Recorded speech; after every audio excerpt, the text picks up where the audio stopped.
Good afternoon, everybody. Buon pomeriggio a tutti. It's a great pleasure to open today our the April Smart Talk of the Italian-Cypriot Chamber of Commerce with the presence of Mrs. Constantina Constantinidou, who is the head of the Economic Diplomacy Department of the Ministry of Foreign Affairs of the Republic of Cyprus. We are really honored to have her with us today, and we extend our thanks on behalf of the Board of Directors of the Chamber for her presence today. As usual, the Smart Talk, the purpose of the Smart Talk is to focus on specific aspect of interest for the Italian-Cypriot business community, and I'm sure that today we will have important topics, important insights from Constantina about the economic diplomacy of the Republic of Cyprus, the activity, the action. So I'm sure this will be really important for our members. Before to leave the floor to Federico, and that will start the moderation of the event today, let me say that this is the 25th event as a Smart Talk of the Chamber, because we started this format in January 2021. Except the August when we didn't have the event, we covered the 2021, 2022, and we had a really good start in 2023. Constantinidou is a diplomat from the Ministry of Foreign Affairs of the Republic of Cyprus. She had an experience also outside Cyprus, of course, so in Cairo, in the US, as a representative also in the UN. So is really important for us to have also there is the point of view of a diplomat that had experience, of course, abroad, and now is covering one of the most important role for us in terms of for the business community, because for us is an important point of reference, an important point of contact for the development. So let's start then. Thanks again, Constantina. Please, Federico, go ahead. Thank you. Thank you very much, Giuseppe. And let me join to thanks even from my side, Constantina, for the time and for the appreciation for her appointment that as a chamber we already delivered it to her. My first, just not a question, just a consideration, is a friendly and frankly discussion, as we usually remember to our associates, to the public.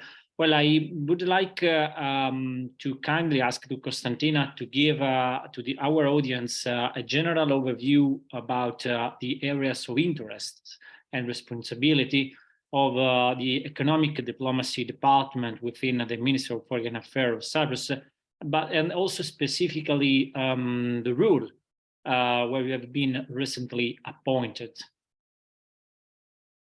Yes, good afternoon, dear Giuseppe, Federico. Good afternoon to everyone who has joined today. Thank you for the introduction and for the opportunity to present to you today our work here at the Economic Diplomacy Department at the Ministry of Foreign Affairs. Our collaboration with the Chamber has been remarkable, and I congratulate you for your efforts to strengthen business ties between our nations.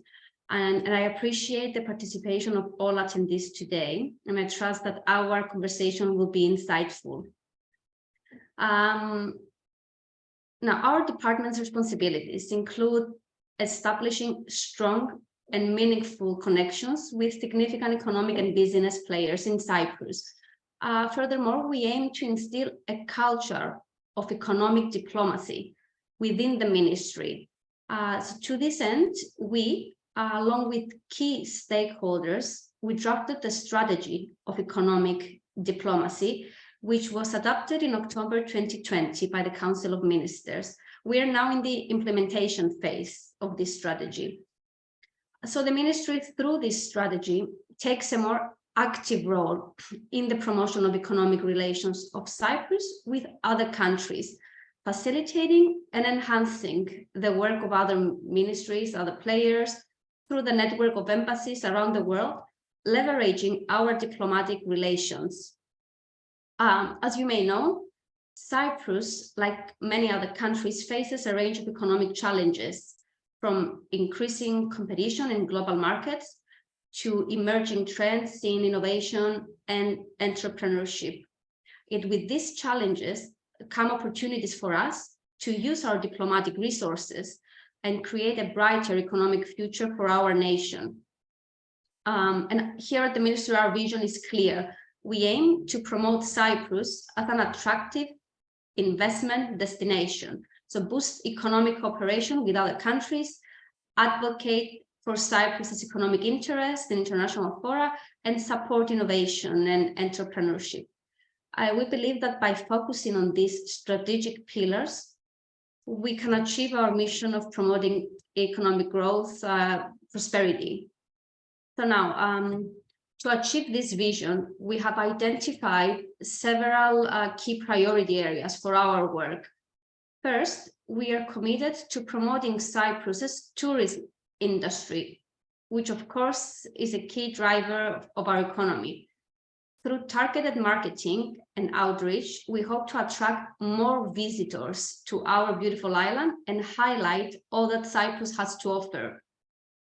Second, we are focused on attracting foreign investment in key sectors such as energy, shipping, research and development.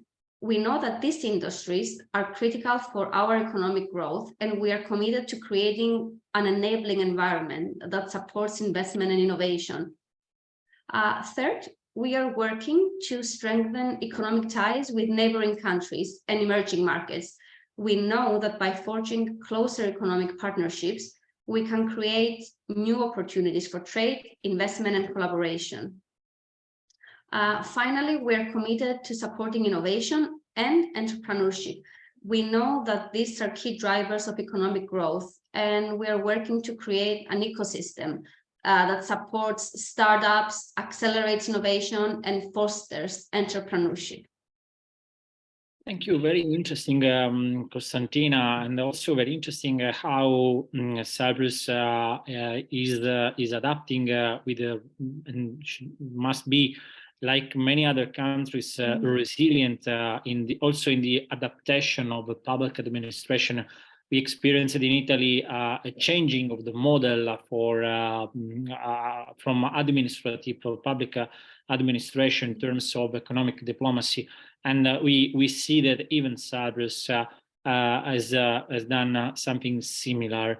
In this sense, can you kind of tell us more about the model of international promotion and business support activity of the government? And also, what are the relevant public private entities involved in this field? Yes, thank you for this very pertinent question.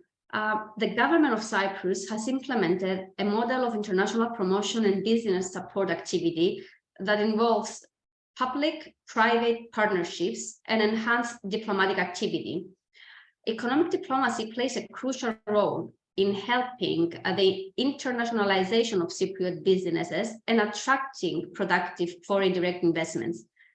The government aims to advance the competitiveness of its economy and create new jobs of high productivity and value by attracting investments in new strategic sectors, such as information technologies and communication, education, and health. One important goal of this model is to enhance the image of Cyprus through branding efforts. To achieve this, the government aims to promote and set up a coherent and cohesive national brand for Cyprus abroad. The development of a communication strategy for the national brand of Cyprus is an issue that extends beyond the scope of economic diplomacy. However, the existing cooperation mechanism of the strategy for economic diplomacy can be used as a forum for preliminary consultation and coordination on this issue. Now, for the stakeholders involved, these are key ministries, such as the Ministry of Finance and the Ministry of Energy, Commerce and Industry.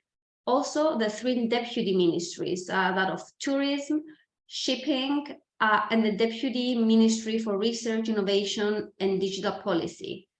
The Directorate General for Growth and Invest Cyprus are also involved. And we also work closely with, of course, with the Cyprus Chamber of Commerce and Industry, the Industrialists and Employers Federation, and other key professional associations. Very good. It's very interesting to see how is very connected the public environment for the international promotion and attraction of foreign investment.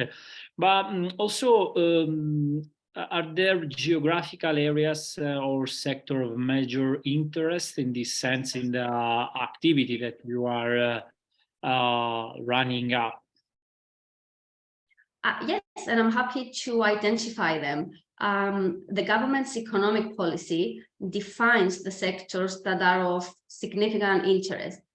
So two noteworthy policies are in place. Number one, we have the Vision 2035, which prioritizes green and digital growth, enhances Cyprus' competitiveness in professional services, and promotes the development of light manufacturing, agriculture, agri-tech, and e-health.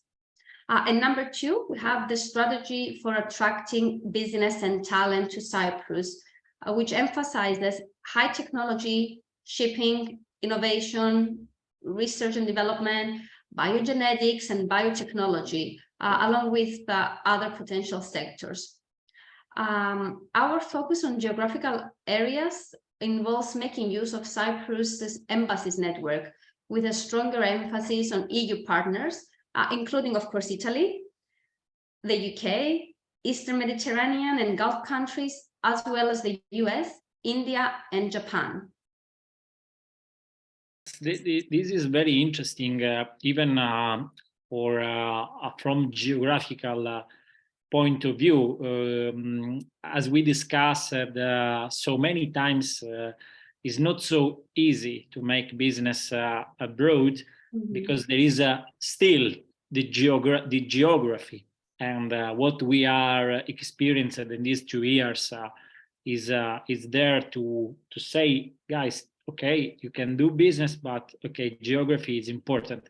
In this sense, do you see sectors that had most important growth in previous years, and also what could be that those ones that in your view could have potentiality for the future? Also, as you mentioned, evaluating Cyprus as a hub for business for the East Med area, not only for the East Med area.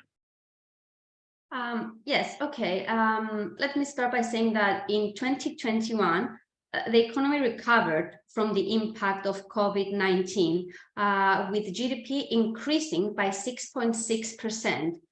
In 2022, despite external challenges, the economy remained strong and grew by 5.6% in real terms.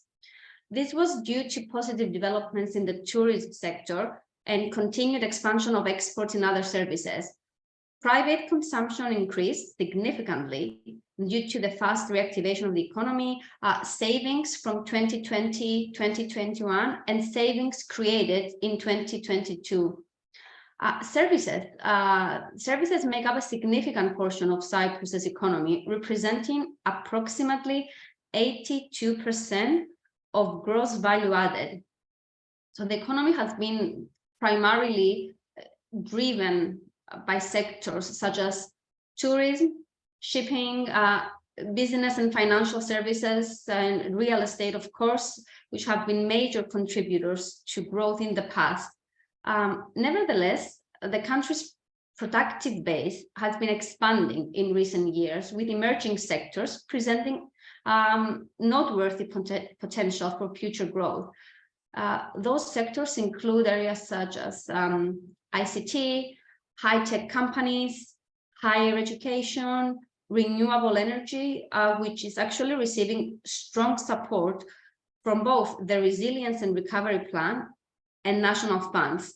We have innovation, investment funds, health, biotechnology, and many others.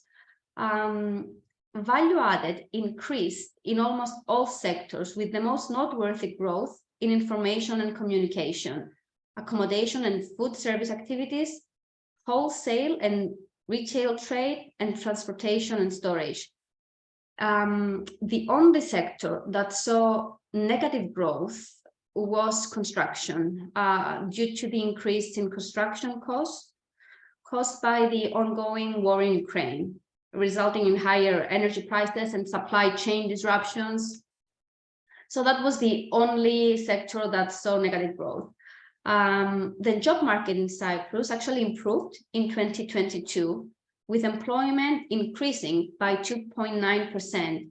The Ministry of Finance predicts that the economy will slow down in 2023 due to external factors like the war between Russia and Ukraine, interest rate increases, and high inflation expectations. However, domestic demand will continue to drive growth, especially with the implementation of various projects under the Cyprus RRP. So overall, the Cyprus economy has a promising outlook, with improved confidence and investment opportunities. Thank you, Constantina. Indeed, we wrote in our March newsletter an article about even the positive outlook from IMF on Cyprus. So we see that there is a very excellent work has done, and so it's the future could be, of course, brilliant in this sense. But as you also have mentioned, along with the efforts, even the international situation that, of course, is affecting Cyprus, like and other countries. In this sense, well, it's just a 1 billion question. What are the plans for the future in these regards? And if you can tell more about this, so the adaptation to the war in Ukraine, the global recession, well, what do we have to expect from Cyprus in this sense for the future? Yes, I'm glad you asked this $1 million question, and I'll try my best to answer it. So, as some of you may know, the strategy for attractive business and talent is a significant government initiative approved by the Council of Ministers in October 2021. The strategy is aligned with our country's long-term strategy for sustainable growth and contributes to redefining our economy's growth model substantially. The strategy includes a series of actions and reforms to boost Cyprus's attractiveness as a regional and global business center, investment, and high-value activities destination. The most important actions are the upgrade of the fast-track business activation mechanism that's now, it's called now Business Facilitation Unit. And the other important upgrade is the tax incentives to attract highly skilled personnel from third countries, accompanied by the optimization and simplification of the residence and employment permit processes. The strategy has already produced excellent results and attracted a significant number of enterprises and talent, especially from the ICT sectors. So building on this success, we are working towards solidifying and enriching it by considering the feedback we continually receive from the competent authorities and the stakeholders. This is very interesting, and we absolutely will make from our side efforts in order to follow what Cyprus is planning or already planned for the future. Turning to another point of our discussion, As a chamber, we usually monitoring the Italian-Cypriot trade and commercial trade. Well, we see data from World Bank and other international institutions and European ones, just in order to see which are the sectors that are growing, slowing, potentially, or not.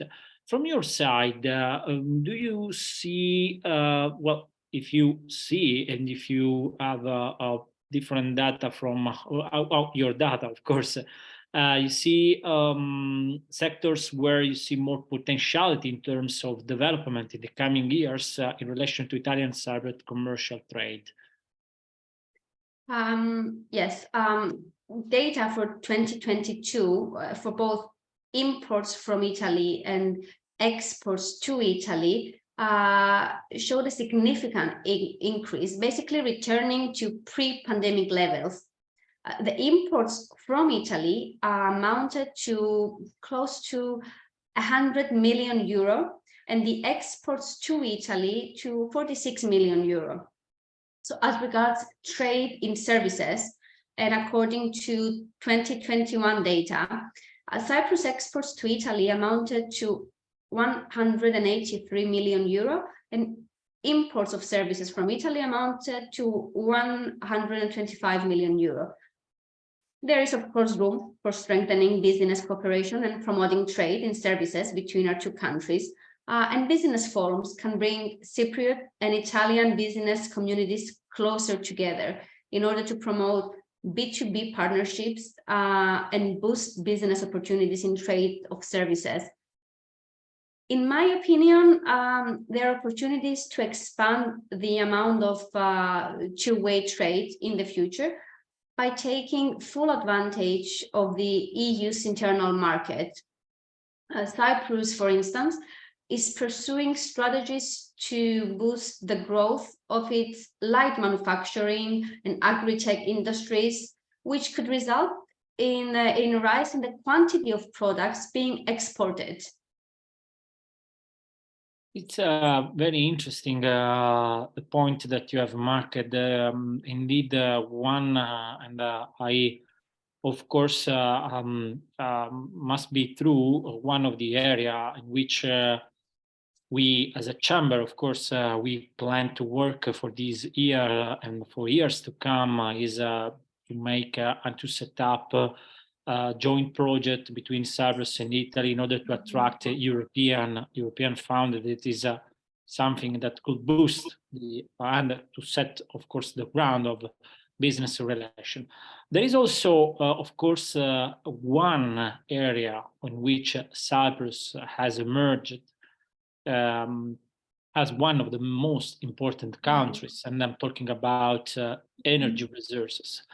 Of course, there is the renewables resources, the photovoltaic, but I want to know a bit more about the oil and gas industry. If you see from your perspective how this sector, the oil and gas industry in Cyprus, could be leveraged in order to attract Italian investments. You already have ENI there, but as you know, Italy has a very complex industry in terms of oil and gas, with plenty of small and medium-sized companies that are stone of excellence around the world in the oil and gas. Indeed, Cyprus is emerging as an important player in the energy sector. The discovery of natural gas reserves in the exclusive economic zone is of great significance, not just for Cyprus, but also for the European Union, that has the potential to diversify the supply of natural gas, which in turn enhances energy security. Diversification of both resources and routes are equally important considerations. It's important to note that this possibility is not solely created by Cyprus, but within the broader context of the Eastern Mediterranean region, which offers opportunities for collaboration and synergy. Cyprus has made so far 5 natural gas discoveries in the southern part of its exclusive economic zone. Aphrodite in block 12, Calypso, Kronos, and Zeus on block 6, and Galapagos on block 10. So while the initial findings from the exploration are encouraging, it's crucial to wait and see the full potential of the exploration program. Cyprus had its first natural gas discovery in 2011 in the Aphrodite field in block 12, followed by discoveries of Calypso in block 6 and in Galapagos in block 10. And we're very happy with the new discoveries of ENI in Cyprus's exclusive economic zone in 2022. And Cyprus looks forward to continuing its close collaboration with ENI regarding the implementation of the exploration program and future plans. In light of the current challenges in the field of energy and the urgent need for Europe to diversify its energy sources and routes, it is important to accelerate our efforts to unleash the full potential of the East Mediterranean. Italy plays a significant role in the energy sector of Cyprus with the presence of ENI in 7 of the 9 licensed blocks, in addition to other Italian companies that are participating or have expressed interest to participate in the wider spectrum of the energy sector. So we note with satisfaction the excellent level of cooperation with ENI. Cyprus is content for the importance Italy attaches to the Eastern Mediterranean region, demonstrated inter alia by its support to the various regional initiatives like the EMGF that promote the cooperation between the countries of the region. So having said that, it should be underlined that the government views gas as a bridge fuel, enabling a fast and efficient transition to cleaner forms of energy. And the government is fully committed to the European Green Deal. Gas is not currently included in Cyprus's energy mix, and it will be introduced because it is a less polluting than other fossil fuels, such as petroleum, on which the country currently relies heavily on for the production of energy. In fact, Cyprus' integrated energy and climate plan for the period 2021 to 2030 is currently being revised in order to adapt more ambitious targets in line with the Fit for 55 package and having as ultimate goal climate neutrality by 2050. In this framework, the Ministry of Energy, Commerce and Industry implements a series of actions in order to introduce more renewable energy sources in the energy mix through structural reforms, electricity interconnection projects in order to lift the energy isolation of Cyprus. Those projects are, let's say, the Eurasia and the Eurafrica interconnectors, the development of competition in the internal market of energy, and the attraction of investments relating to the storage of RES, photovoltaics, local production of biofuels, etc. Thank you, Vo, for the clear and excellent picture about the oil and gas industry in Cyprus and even the way ahead that Cyprus has to deal with. But in your consideration, one aspect has hit me. So, and I think that European people have experienced how energy is not a matter of a single country, but it's a matter of area. In this sense, and moving, as you said, from the consideration to use the gas as a bridge, Cyprus, of course, has a specific rule because is not only part of European Union, but is the island in the East Med area, is a European country in the East Med area. So in this sense, what is the rule for the East Med in relation to economic cooperation with non-EU countries as a neighbor of Cyprus, a neighbor of European Union as well? Yes, great question. Cyprus places great importance on strengthening regional collaboration with Eastern Mediterranean countries as a crucial component of its foreign policy. The goal is to foster greater peace, stability, and prosperity in the region by promoting cooperation in various fields. And to this end, Cyprus and Greece have established trilateral mechanisms for cooperation with countries like Egypt, Israel, Jordan, and Lebanon. So initially, these mechanisms were focused on energy exploration and exploitation, but they have since expanded to include security, education, environment, climate change, and innovation. The success of this mechanism has been recognized by other countries, and they have expanded to include the United Arab Emirates, France, the United States, and Italy. Through this multilateral approach, the aim is to facilitate increased business and investment cooperation for the betterment of all participating societies. Thank you very much. Indeed, we usually receive from our associates the question about how is and if it's easy from Cyprus as a base, as a bridge, as a hub to make business in the wider area of East Med and not only. But let's move about the discussion about the Italian-Cypriot Chamber of Commerce. We do our best in order to support Italian groups, but even Cyprus ones, to make business in infrastructure, in energy, healthcare, and so on. In this sense, what is the support that the Economic Diplomacy Department of Cypriot Minister of Foreign Affairs is able to offer to Italian companies to support them in their development in the area, and again from Cyprus to Italy and as well?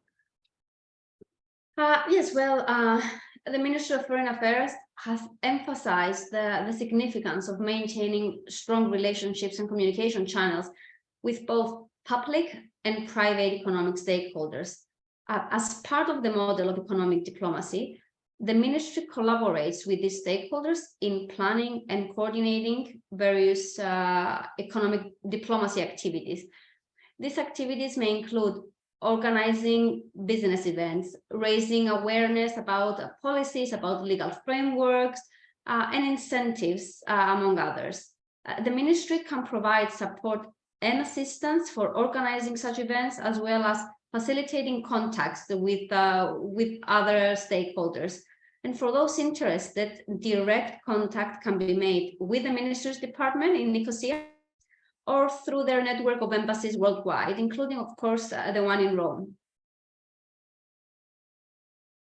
This is very excellent news for the development of our relations. Last question, and I very go very to the conclusion. And once again, I would like to thank you very much for your time, your participation. The Economic the Diplomacy Department of Cyprus Minister of Foreign Affairs for the support. The last question is for us. From your perspective, how do you think? In which way we, as an Italian-Cypriot Chamber of Commerce, can give the contribution to support the strategy in order to keep strengthening and enhance the business relation between the two countries, but also, as we said in this discussion, to develop the international cooperation in this Med area? Well, let me begin by expressing my appreciation for the commendable efforts put forth by your chamber in organizing various activities. I'm truly impressed by the level of commitment demonstrated, as exemplified by the Smart Talk event. Furthermore, I would like to congratulate your chamber's best practices, such as providing information about public tenders, your newsletter, and much more. these efforts are certainly contributing towards fostering stronger ties. In addition to these activities, I would like to suggest the possibility of further expanding cooperation in the Eastern Mediterranean.